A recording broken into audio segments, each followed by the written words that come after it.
Morning y'all! Coffee requests this morning. Well, that swing plane video's thrown a lot of you, isn't it? So one day before the big change, it's going to be a big change. And I'm just going to do one little extra bit on swing plane in a second. Before we do that, today's question. So there's a report of a PGA Pro talking about how they're saying it is a shame that the playoffs have turned into a long drive championship. Now, with all the talk, balls going too far and la-di-da and dooby-doo, why do we continuously play on courses that encourage and aid the longer hitters? Like, in this effort to deal with the ball going further, why are the tours following courses that just get ridiculously long, which then play into the hands more of the longer hitters? Post comments down below, let me know what you think. What, if anything, needs to change or doesn't need to change? Is the ball going too far? Is often a common one that the equipment goes too far. Let me know your thoughts on the old distance kind of argument that goes round and round. Ego. Ego indeed. Amen to ego.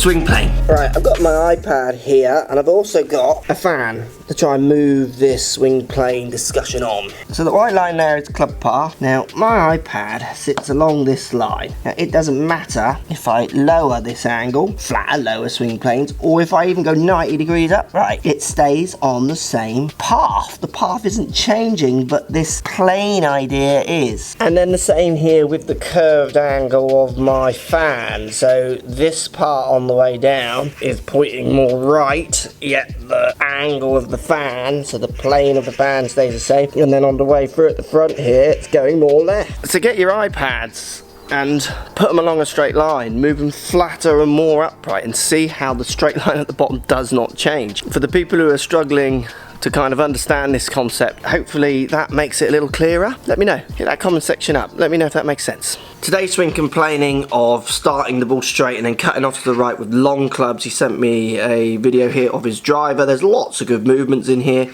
Interesting one as well here about the plane discussion that we're still talking about kind of online. You can see that lots of people would class this probably as on plane, yet he hits straight cuts and slight push cuts. So what we're going to do today is talk about how I would help these kind of players understand how to release their club, let their club go, use the loft in relationship to face and path to try and get control of their shot shape. So let's talk about club faces that remain open to the path.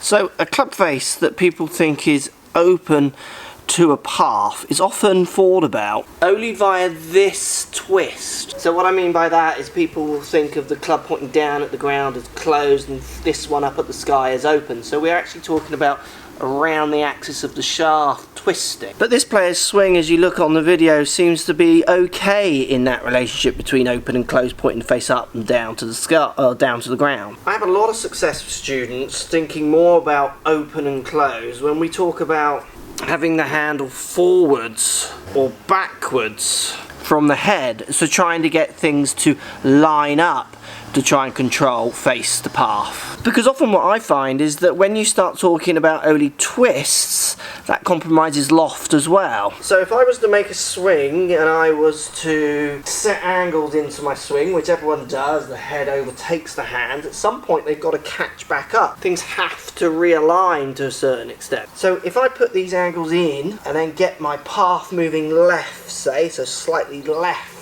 because I know if I don't take these angles out, my face will be open to my path. So I wouldn't want to swing straight, because then the ball would start right and curve further right. So we need to get this player thinking more about catching the head up with the hands, not holding on to the angle so much that he appears to do, which always encourages faces open to pass. So first drill I want you to practice is I want you to try and spear the target on the follow through. So spear the target on the follow through. If I make a swing where I hold on to that handle, drag it through, what happens is I start coming through. Often people come through more actually this way, and then the club is kind of pointing down at the ground here on the way through, where if I make a few swings where I try and get the butt end of the club pointing at the target as it gets over my left shoulder on the way through, what happens is I've got to get that club to get ahead of me, catch up, overtake on the way through, rather than this kind of hold off feeling. Spearing the target over your left shoulder on the way through, for lots of golfers,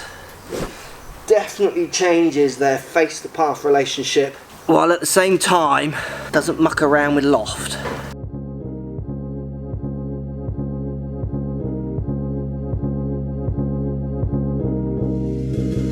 Ryan Little.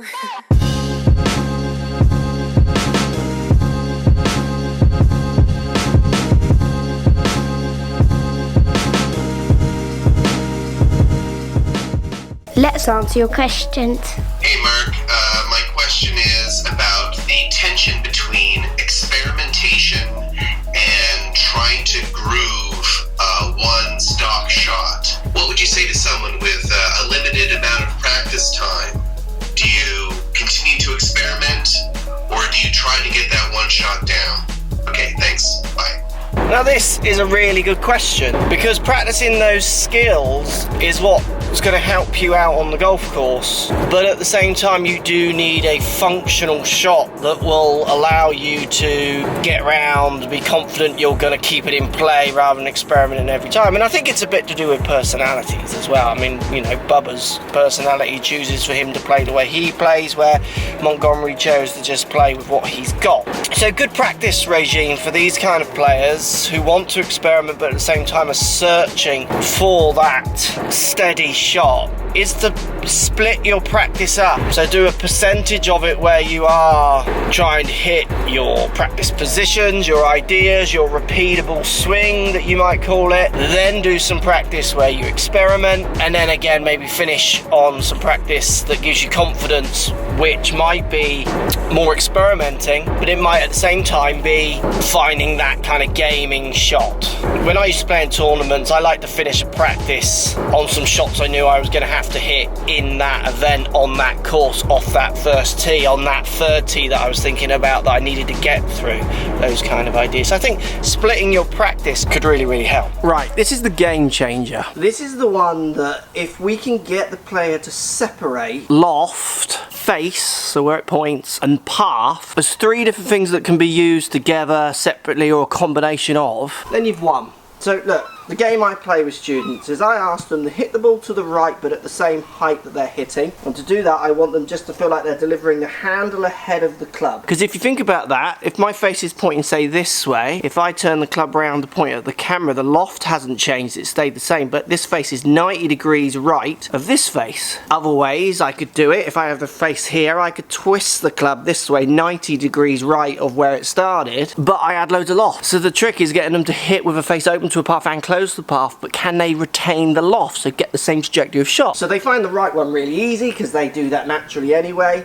and then I will ask them to hit one to the right where they turn the club that way and hit it, so the face is equally open to the path, but they'll see how high it goes. So then we've established there's two ways to open a face to a path, but one affects loft, one doesn't. And then the same with the ball going left, so if I get them to hit one with the face turned that way and they swing on their normal swing, ball just goes low left. Face the path has been altered, but loft compromised as well, because as soon as you twist around the axis of the shaft, you're manipulating the loft. So this is the one, if they can do, they fix this problem. So if I can get them hitting the ball left, but at a regular height, so starting left and curving left, so ideally path staying intact as well, so that means head getting ahead of the handle. Now they can shape it, now they can move it, now they can manipulate their shots. They can think they want to not go right on a hole and they feel like they're flipping it forward more, feel like the out of bounds is up the left and they can hold off and just cancel the left side out.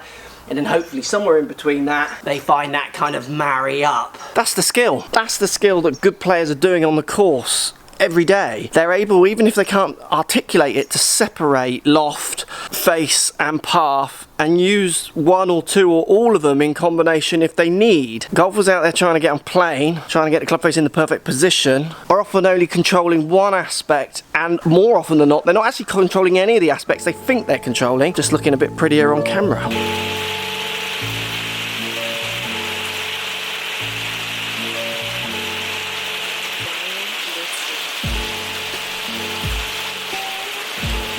Right, thanks for watching. It's still raining. Milo's got a sleepover, so we're going to collect his little chum, a Milo chum. Post comments down below on today's question about longer courses. Also let me know if that swing plane idea made it any clearer as well. Quite an interesting one with Face the Path today. I do find when I do this with students, it just transforms their game. Gonna be a big old change tomorrow, Lali. Oh, because of the...